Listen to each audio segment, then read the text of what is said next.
네, 저녁 기도 시간입니다. 예, 요한복음 2024년 제4기 요한복음 어른 성경 공부 시간입니다. 네, 가족들과 함께 모이면 더 좋은 저녁 기도 시간입니다.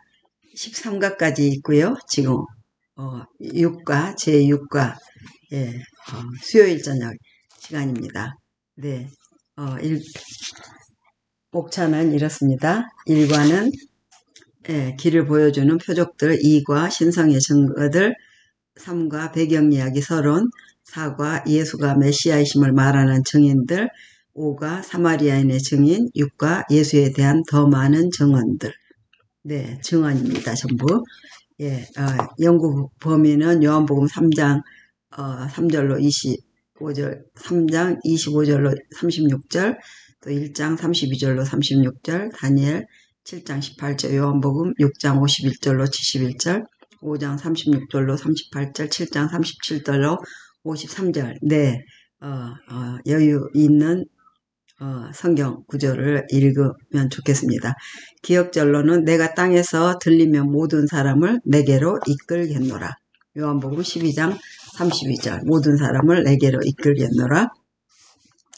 결론은 성경이 가르치는 것을 따를 때 메시아를 바르게 이해할 수 있습니다. 예수님의 말씀과 표적은 많은 이에게 믿음을 주었지만 어떤 이에게는 적대감을 가지게 했습니다. 침례 요한은 겸비한 증인으로 인간의 감정에 사로잡히지 않고 예수께서 예언을 성취하시며 의의 나라를 세우시고 십자가에 달리실 하나님의 어린 양이심을 보여주기를 원했습니다. 군중들도 그리스도를 증거하며 따랐지만 많은 이들이 생각과 삶을 변화함으로 그분을 따르기를 거절했지요. 그래서 첫째 날 영혼의 겸비 침례 요한이 다시 증언했는데요. 요한은 겸비한 증인으로 메시아를 가리키고 증거하는 데 충실하였고 인간의 감정에 사로잡히지 않고 충실히 하나님의 일을 이루는 참 증인의 모본이죠. 두 번째, 메시아에 대한 새로운 이해는 침례 요한은 메시아의 속죄 희생을 말했지만 사람들은 이해하지 못했습니다. 사도 요한은 그분이 예언을 성취하시며 의의 나라를 세우시는 것을 보여주기 원했습니다. 네, 침례 요한은 어린 양이 이로다 그렇게 표현했고 사도 요한은 예언을 성취하시며 의의 나라를 세우시는 것을 보여주었고요. 그 다음에 셋째 날 환호와 거절.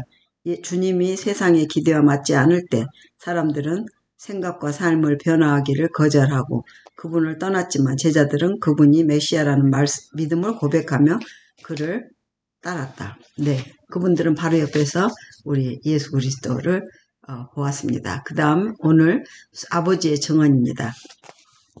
네, 요한복음은 말씀이 하나님과 함께 계신 것, 즉 아버지 하나님과 함께 잠깐만요. 이게 6과 맞죠? 네, 맞습니다.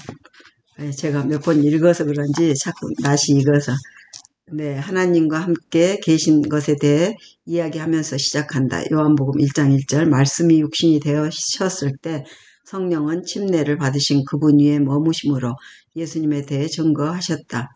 요한복음 1장 32절로 34절 아버지도 예수께서 지상에서 사역하시는 동안 그분에 대해 증거하셨다. 네, 어젯밤에 제가 이 내용을 읽었죠.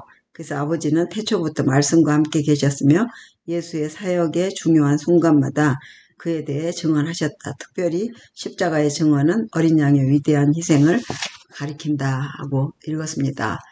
목요일 거를 네 하겠습니다. 군중의 증언 아니죠. 그럼 내일 저녁에 제가 또 해야 될 거를 미리 읽을 수밖에 없어서 어찌됐든 군중의 증언입니다.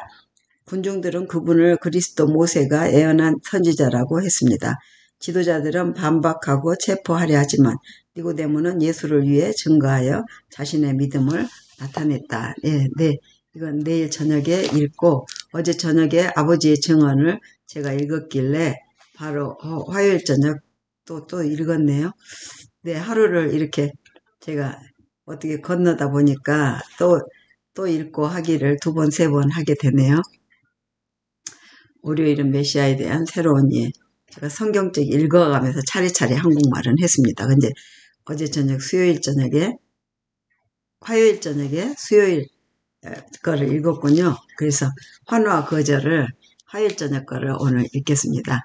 네, 이과에서 요한복음 6장에 5,000명을 먹이시는 장면을 설명했지만 이제 공부할 때 이야기 마지막 부분은 다루지 않았다.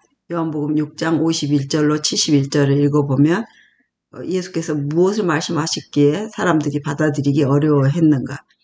예수님으로부터 기적적으로 음식을 먹는 사람들은 그분을 왕으로 모실 준비가 되어 있었다. 6장 1절로 15절. 그러나 나중에 가버나움 회당에서 그들과 대화하실 때 예수님은 나는 생명의 떡이라고 요한복음 6장 35절이라 말씀하시며 기적의 영적 의미를 가르쳐 주셨다. 그리고 이 떡은 세상의 생명을 위해 주시는 당신의 삶이라고 더 자세히 설명하셨다. 6장 51절.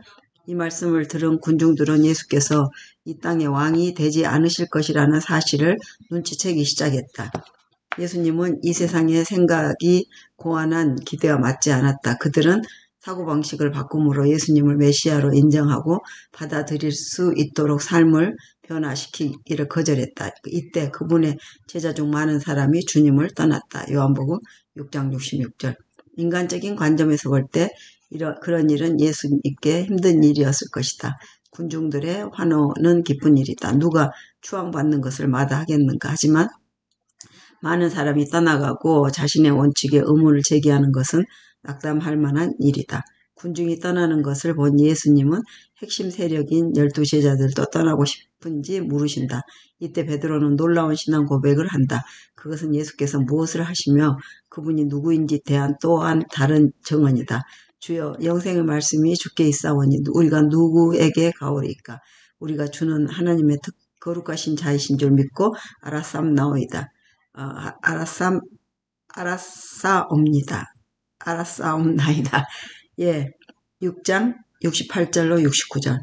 예, 제자들은 예수님과 몇 년을 같이 지낸 동안에 함께 여행하며 그분의 기적을 보고 그분의 말씀을 들었다.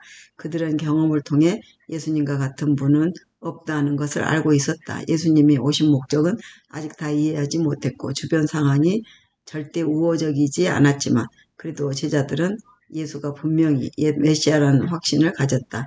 그들은 예수께서 죽으시고 부활하신 후에 마침내 그분이 오신 이유를 이해하기 시작했다. 예, 예수님 당시 다수의 생각이 오히려 잘못이었다는 사실을 생각해 보십시오. 우리는 이 이야기를 통해 무엇을 배울 수 있습니까? 그리고 오늘날도 진실한 신앙은 대다수 심지어 주류의 그리스도인에게 인기가 없을 수도 있습니다. 그런 문제에 부딪힐 때 우리는 어떻게 하는 것이 좋겠습니까? 근데 제가 어제 이것도 읽었던 것입니다. 예, 주님이 세상의 기대와 맞지 않을 때 사람들은 생각과 삶을 변화하기를 거절하고 그분을 떠났지만 제자들은 그분이 메시아라는 믿음을 고백하여 그를 따랐다. 네, 그래서 충성을 버리지 않는 제자들은 예수께서 다윗의 보좌에 앉으시기를 열렬히 기대하였던 제자 중 다수가 예수께 그런 의사가 전혀 없음을 알아차리고 그를 떠나가 버리고, 그렇지만 베드로와 그의 동료들은 저희의 충성을 버리지 아니하였다. 어제는 찬양하고 오늘은 저주한 자들의 흔들리는 행동이 구주의 참 제자들의 믿음을 파괴하지 못했다. 베드로는 주께서 왕의 영예를 가지기를 기다리지 아니하고 겸비함을 입으신 그분을 받아들였다. 시대의 소망 411조. 기도하겠습니다. 하나님, 때로는 이해하기 어렵고 따르기를 불편해도 주님과 함께 갈 수 있기를 원합니다. 주님의 길을 더 알지 못하고 시험과 어려움이 있을 때도 진리 가운데 거할 수 있도록 붙잡아 주시고 항상 예수님을 신뢰할 수 있도록 믿음을 더해 주시옵소서. 아멘. 네, 저녁에 편안하게 주무시고 하나님과 함께 또 내일 아침 또 출발할 수 있기를 기도합니다. 예, May God bless all of you. 아멘.